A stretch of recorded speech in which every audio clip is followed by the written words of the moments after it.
Hi, my name's Nadia Marshall. Welcome to Warmth TV. Today I'm going to show you how to make chicken soup. You won't find this recipe in either of our cookbooks because they're both entirely vegetarian.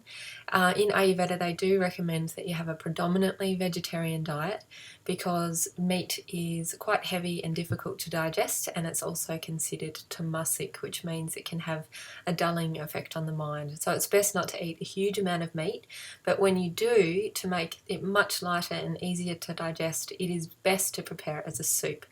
So here I have a lovely chicken soup recipe that I've been making recently when we've had a family with some nasty colds in a convalescing state, but it's very light, easy to digest. There's no stock required, so it's really easy and low in salt and absolutely delicious. You're going to love it.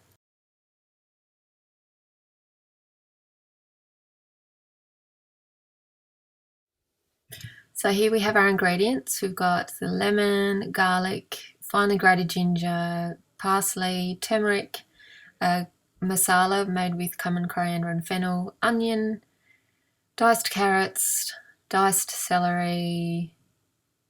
There we have our 3 chicken thigh fillets and some ghee, and we also have salt and white pepper.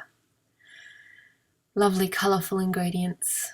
So we start by heating our ghee up in the pan until it's nice and warm, then adding the onions, giving them a stir and letting them saute until they are slightly golden. So this requires a little patience. Then we add our garlic and saute that for a few seconds before adding our celery and our carrots. Give them a stir and then pop the lid on and let them cook for a few minutes until they're almost soft. You can take the lid off a few times and give them a stir if you need. They probably won't stick. There's probably enough juice in the veggies that they'll be absolutely fine.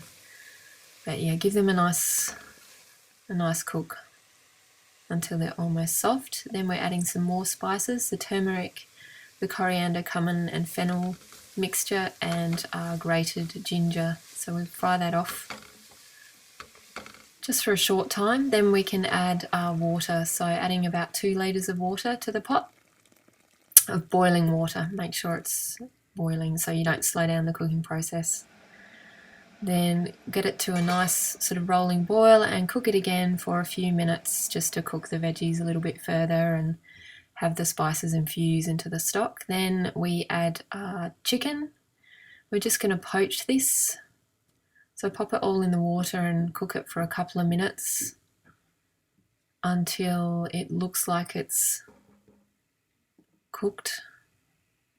So pull one out and have a little look. If the pieces look like they're almost cooked, then get your stick blender and give the whole pot a thorough whizzing until you don't have any big chunks of anything left.